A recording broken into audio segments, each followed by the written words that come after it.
Hello friends, hope you are doing well. Welcome to Dixon talk. आज के session में आप सभी दोस्तों का स्वागत है। आज हम लोग का टॉपिक है, जैसे कि सारे जितने भी स्टूडेंट है 12th पास कर लेते हैं, उनके मन में होता है कि कौन सा बेस्ट कोर्स है जिससे कि हमें हाईएस्ट पेइंग जॉब मिले, तो उसी के बारे में आपको बताएंगे। तो ये वीडियो थोड़ी सी लंबी होगी, लेकिन आपको इस वीडियो देखने के बाद आपको दूसरा वीडियो देखने की जरूरत नहीं पड़ेगी। चलिए इस सेशन को स्टार्ट करते हैं। देखिए, सबसे पहले ये तो कंफ्यूजन होता है कि आखिर करा तो करा क्या जाए। ट्वेल्थ जैसे पास आउट हो जाता है, क्योंकि बहुत सारा ऑप्शन हमें दिखने दिखने लगता है और हमें एक पार्टिकुलर पाथ पे जाना पड़ता है। जैसे 10th पास किए तो आपको बस एक 12th करना है या बहुत सारा डिप्लोमा कर सकते हैं, लेकिन 12th बाद में एक पार्टिकुलर फील्ड में जाना पड़ता है। आपको चूज करना पड़ता है कि मुझे साइंस बैकग्राउंड करना है, आर्ट्स जाना है, कॉमर्स जाना है। तीन अलग अलग सेपरेट पाथ हो गया। इसमें हमेशा कंफ्यूजन आता है कि हम आखिर क्या करें। अभी आखिर इंडस्ट्री में क्या हाईएस्ट पेइंग जॉब चल रहा है, क्योंकि सबको पैसा तो कमाना ही है और अच्छा पैसा कमाना और जल्दी टाइम में कमाना है। तो हमें एक पार्टिकुलर पाथ चुननी पड़ती है कि जिससे कि हमें कमाई अच्छी हो जाए, और हमें ये भी देखना पड़ता है कि कम कमाई में हम अपने कैसे जल्दी से जल्दी कम पढ़ाई में ज़्यादा ज़्यादा कमाई कर पाए। तो ये बहुत ज़्यादा इंपॉर्टेंट एक डिसीजन होता है कि आखिर हम 12th बाद ले तो ले क्या, कौन सा सब्जेक्ट लें जिसमें कि चल रहा है अभी हाईएस्ट चल रहा है। जैसे बहुत सारा अभी एआई का ज़माना आ गया है, तो आपको डेस्क जॉब ज़्यादा फ्यूचर में नहीं आने वाली है, तो हमें उसके लिए भी तैयार रहना है। पता चला कि किसी भैया ने, मामा ने करा था, फूफा के बेटे ने करा था, तो फिर वो अब मैंने वो भी कर लिया, तो वो डेस्क जॉब नहीं चलने वाली है, क्योंकि बहुत सारा डेस्क जॉब जो होती है, जो रिपीटेशन होता है, वो खत्म होने वाला है। कि जैसे एआई आएगा, आर्टिफिशियल इंटेलिजेंस जिसको बोलते हैं, आएगा, वो जॉब खत्म होता है। हमें ये भी चीज़ देखना है कि हाँ, फ्यूचर में कौन सा जॉब का डिमांड बढ़ने वाला है। इसी वीडियो के माध्यम से हम अपने दर्शकों को, जो भी स्टूडेंट है, उनको अगर वीडियो पूरा देखते हैं तो उनको बिल्कुल क्लियर हो जाएगा माइंड में कि मुझे कौन सा स्ट्रीम लेना है और किस दिशा में मुझे आगे बढ़ना है। तो इसी से डिस्कशन करने के लिए, अब जैसे आपका 12th एक बार हो गया, जो भी आपकी परसेंटेज आई, मान लीजिए किसी का हो सकता है कि अपना फेवरेट कॉलेज ना मिला हो, जैसे दिल्ली का एसआरसीसी, हंसराज कॉलेज, बहुत दिल्ली सारा दिल्ली यूनिवर्सिटी हो गया। डीयू डीयू में सारा चीज आता है, लेकिन सारा चीज उसका नहीं मिले तो क्या करना चाहिए। तो ऐसा नहीं है कि वहीं पे जिंदगी खत्म हो जाता है, बहुत सारा ऑप्शन है। हम आपको बताएंगे कौन सा ऑप्शन आपके लिए बेस्ट होगा। बेस्ट होगा। तो जैसे कि कोई भी बच्चा हो जो 10th पास कर लेता है, तो तीन स्ट्रीम मेन होता है, साइंस, आर्ट्स और कॉमर्स। तो अगर कोई बच्चा 10th के बाद 12th में आर्ट्स का स्ट्रीम लिया हो, तो उसके लिए कौन कौन सा प्रोफेशन कर सकता है वो 12th करने के बाद? सबसे पहले तो आप नॉर्मल ग्रेजुएशन के लिए जा सकते हैं। ग्रेजुएशन में दो चीज होता है, एक रेगुलर नॉर्मल बैचलर की डिग्री मिलती है, एक ऑनर्स की डिग्री मिलती है, जैसे पार्टिकुलर एक सब्जेक्ट लेना पड़ता है। उसके बाद आपको, अगर मैं, बहुत आजकल चलता है यूपीएससी, तो आप यूपीएससी ले सकते हैं।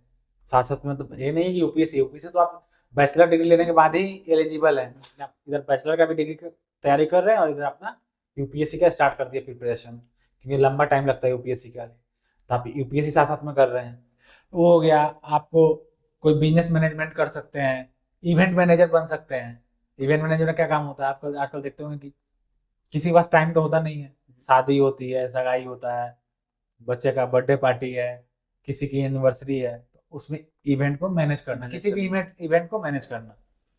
बैचलर पार्टी हो गई, ये इवेंट मैनेजर का काम है। आजकल बहुत ज़्यादा ही अप स्किल पे जा रहा है। उसके साथ आप जर्नलिस्ट बन सकते हैं। आप देखते होंगे आज तक में news reporter. News reporter, Arnab हुआ सभी, हाँ जी, बोलो बोलो, चिक चिक के जो बात करते रहते हैं, तो वैसे बन सकते हैं। उसके बाद ग्राफिक डिजाइनर बन सकते हैं, जो ग्राफ डिजाइन करते हैं वो बन सकते हैं। होटल मैनेजमेंट का कोर्स कर सकते हैं, ये भी आजकल बहुत ट्रेंड में है। ट्रेंड में है, क्योंकि हर जगह होटल चलता है। उसमें एक रिकॉग्नाइज बच्चा जो पढ़ा लिखा होता है, जो सेफ होते हैं, वो ऐसे सेफ नहीं बन जाते हैं। जैसे छोटे मोटे शहर में तो क्या होता है, ऐसे कोई बन जाता है, लेकिन जब आप बड़े, जैसे आईटीसी हो गया, बहुत सारा होटल है, ताज होटल, ये सब ताज हो होटल गया, हो गया, तो सेवन उसमें ना, स्टार, फाइव हाँ स्टार। हाँ, उसमें पढ़ के जो उसमें सेफ होते हैं ना, वही होटल मैनेजमेंट कोर्स करके गए हुए होते हैं। उसके बाद इंटीरियर डिजाइनर हो गए, जो कि घर का अंदर से डिजाइन, बाहर का तो सिविल इंजीनियर करते हैं, अंदर से जो लुक आउट अच्छा दिखता है, इतना आपका अच्छा जो घर बनाते हैं, उसको इंटीरियर डिजाइनर बोलते हैं, वो कर सकते हैं।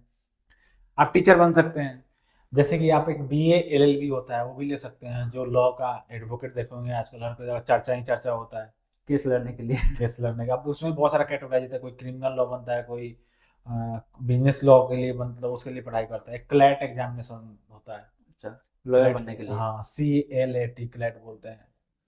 तो वो एग्ज़ाम देना पड़ता है, तो उसके लिए जो बेस्ट कॉलेज होगा उसके थ्रू आप लॉ का एग्ज़ाम कर सकते हैं। मेनली यही चीज़ है आर्ट्स के लिए, बच्चों के लिए। और जितना भी आप देखोगे यूपीएससी जितने क्वालिफाई होते हैं मोस्टली उनका लगभग मतलब मेरे हिसाब से 40 से 50% शेयरिंग आर्ट्स का ही आर्ट्स होता का है। ही होता है। तो जैसे ये तो आर्ट्स का हो गया। अगर कोई कॉमर्स बैकग्राउंड से है तो देखिए कॉमर्स बैकग्राउंड से आजकल तो बहुत चल रहा है, तो उनके लिए बहुत सारा ऑप्शन होता है। अगर मेनली ऑप्शन की बात करा जाए तो सबसे हाईएस्ट डिमांड पे आता है चार्टर्ड अकाउंटेंसी, सीए। सीए होता है। लंबा प्रोसेस होता है, एक बार आप बन जाते हैं सीए तो एटलीस्ट 50,000 से लेके मंथली 2 लाख तक मतलब शुरुआती होता है, इनकम स्टार्ट अच्छा है। इनकम अच्छा होता है। उसके बाद ऐसे ही कंपनी सेक्रेटरी होता है।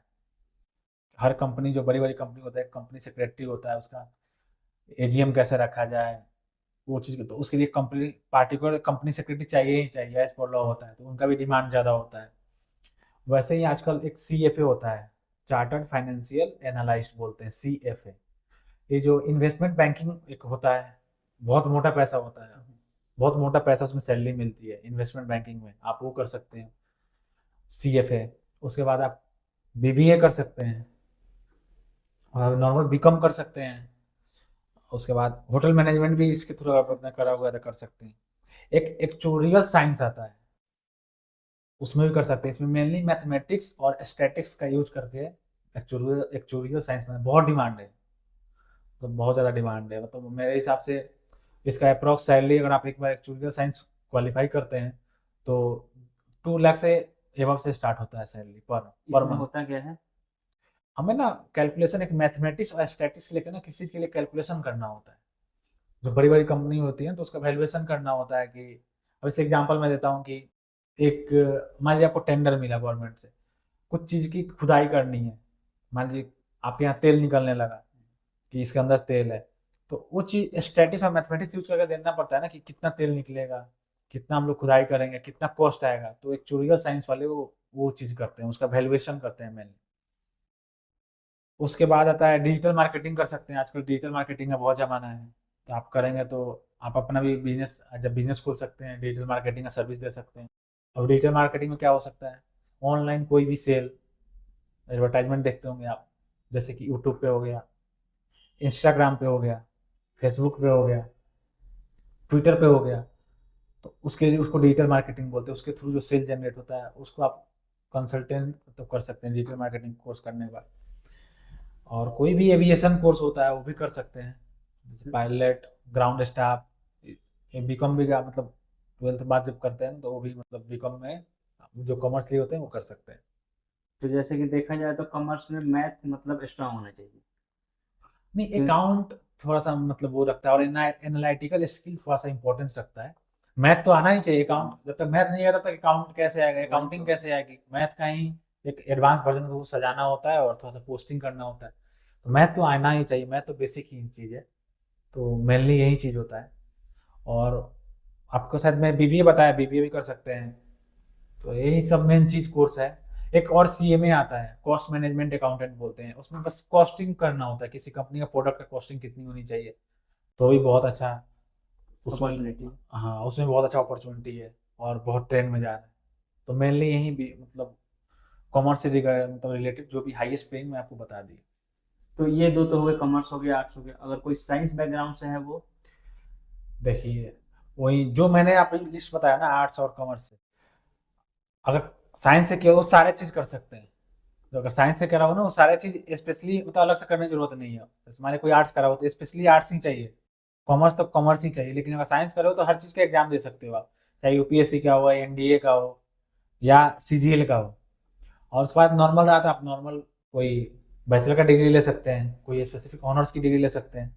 उसके बाद आपको पता ही है हमारे देश में आईआईटी, जी एडवांस के थ्रू आप उसका एग्जामिनेशन थ्रू होता है, उसके बाद हमें आईआईटी मिलता है। तो आईआईटी एनआईटी है। उसके बाद आप नीट, आपने अगर बायोलॉजी, आपको पता होगा कि 12th में अगर पीसीएम, फिजिक्स केमिस्ट्री मैथ है तो आप नॉर्मल इंजीनियरिंग के लिए जा सकते हैं।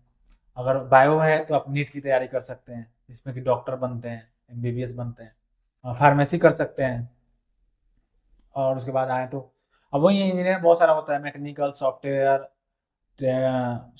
डेवलपर होते हैं, और सिविल इंजीनियर होते हैं, कंप्यूटर इंजीनियर होते हैं, इतने सारे इंजीनियर की वैरायटी होती है। तो इसीलिए मतलब कि बोला जाता है 12th में ज़्यादातर साइंस लेने के लिए, क्योंकि साइंस लेने के बाद बहुत ज़्यादा स्कोप खुल जाता है। हाँ, एक लिमिटेड स्कोप होता है। जैसे कॉमर्स लिए हो ना तो बहुत सारा चीज़ जैसे रेस्ट्रिक्शन होगा, तो जैसे सीजीएल का एग्जाम नहीं दे सकते हो आप, लेकिन साइंस लिया था, हाँ उसके लिए साइंस चाहिए, बहुत सारा एलिजिबिलिटी आ जाती है ना। तो साइंस में थोड़ा सा अपर रखा हुआ है, हर किसी का एग्जाम दे सकते हो आप, तो इसीलिए थोड़ा सा उसमें आता है कि हाँ साइंस। अगर कोई बच्चा साइंस लेता है तो कॉमर्स में जितना एग्जाम होता है, आर्ट्स में जितना पेपर होता है, सब कुछ दे सकता है। राइट। लेकिन आर्ट्स और कॉमर्स में एक लिमिट बंध जाता है कि हाँ हाँ, इतना ही पेपर देना है, इसके अलावा आप नहीं दे सकते। देखिए इसके लिए करना भी जरूरी है।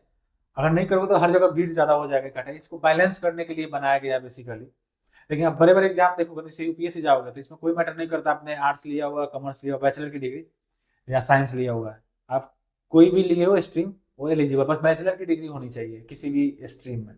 बस पास होना चाहिए, बस यही। हाँ पास होना चाहिए, तो पास तो होना चाहिए, ऑब्वियस बात है, तभी तो आप दोगे। तो ये सब मेनली यही चीज होता है। दोस्तों तो आपको वीडियो कैसी लगी जरूर हमें कमेंट करके बताइएगा, और कहाँ कहीं भी कंफ्यूजन हो आपके करियर के रिगार्डिंग आप हमसे संपर्क कर सकते हैं और हमसे पूछ सकते हैं, हम जरूर जरूर आपको हेल्प करेंगे। थैंक यू दोस्तों। हमारा ईमेल आईडी और इंस्टा आईडी चैनल पेज में दिया हुआ है, आप वहाँ पे बेझिझक मैसेज कर सकते हैं, हम लोग सारे मैसेज का रिप्लाई देते हैं। धन्यवाद।